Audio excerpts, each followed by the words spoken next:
Great Demon King. Chapter 4. Chest as Flat as Bread.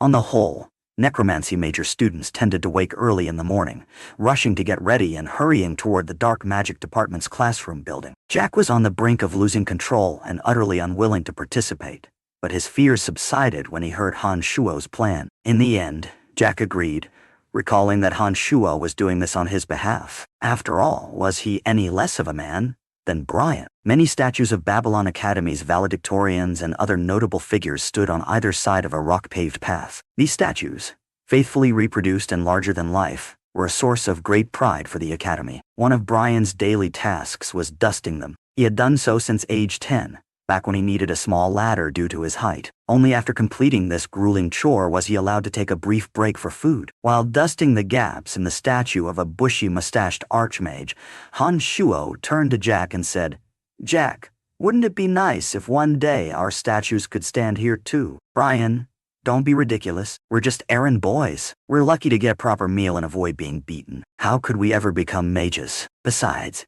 you never used to have these crazy ideas, let alone voice them. Why not? To become a mage, we need the right potential and a fortune in tuition fees. We have to pass countless levels of training and tests, and even children of noble families must show great talent. That's impossible for people like us. You're a slave with no freedom, which makes it even worse. There's no chance for you. We're already at a magic school, not paying tuition at all. That's some incredible luck. If we don't learn some magic now, how can we claim we come from the Babylon Academy of Magic and Force?" "Brian, don't sound so sure. We're not students, just errand boys. At least I can leave this place one day. But you'll never leave." Jack was half-heartedly wiping the statue of Archmage Claire, his face full of ambition. Plump Jack found Brian's behavior odd, so he spoke honestly.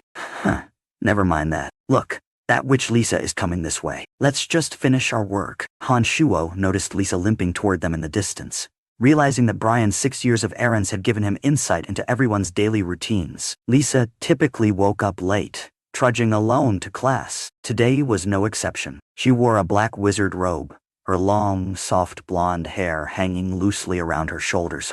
She appeared fatigued, yawning repeatedly as she approached. She was quite pretty, though only 16 and still developing, so her figure was not yet fully rounded. Rumor had it Lisa despised her flat chest and was searching for ways to remedy it. Han Shuo and Jack continued dusting Archmage Claire's statue, pretending to be deep in conversation, while Lisa drew closer. "No way, Brian, you must have misheard. Bach wouldn't say that about Lisa," Jack suddenly exclaimed. Lisa had been distracted, but hearing her name, she crouched behind another statue to eavesdrop. Curious about what Bach allegedly said, her ears perked up, and she risked sly glances at the two. It was that half-crazed Brian. Lisa had been waiting to teach him a lesson, but first she wanted to confirm Bach's words. Han Shuo gave a dazed smile and said, "No, I didn't mishear. I heard Bach telling the others that Lisa's chest was as flat as a stomped loaf of bread." Jack tried desperately not to laugh, turning red and trembling. Behind the statue, Lisa's face darkened with fury. Her eyes blazed,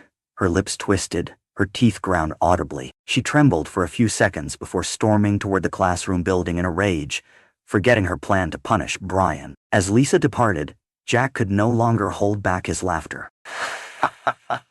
"Brian, you're so evil. Even we errand boys know Bach likes her, and Lisa hates jokes about her chest." Going by her expression, Bach is in for it. Han Shuo chuckled wickedly, stowing his brushes. "Forget dusting off Claire. Let's go watch the drama." Chubby Jack, following suit, placed his brushes in his waist pouch and dashed after Han Shuo. Together, they ran excitedly toward the classroom building, passing puzzled students who wondered why the two timid errand boys were suddenly so brazen. At the Babylon Academy of Magic and Force, necromancy was a subdivision of dark magic. Its students shared the same classrooms with other dark magic majors and received daily instruction from department teachers. Sure enough, by the time Han Shuo and Jack arrived, Lisa was already thrashing Bach. "Lisa, everyone, including the errand boys, knows I like you. How could I possibly slander you?" "Who told you that?" Bach pleaded, sporting a dark bruise under his left eye while dodging a bone arrow. He looked miserable. Earlier that morning,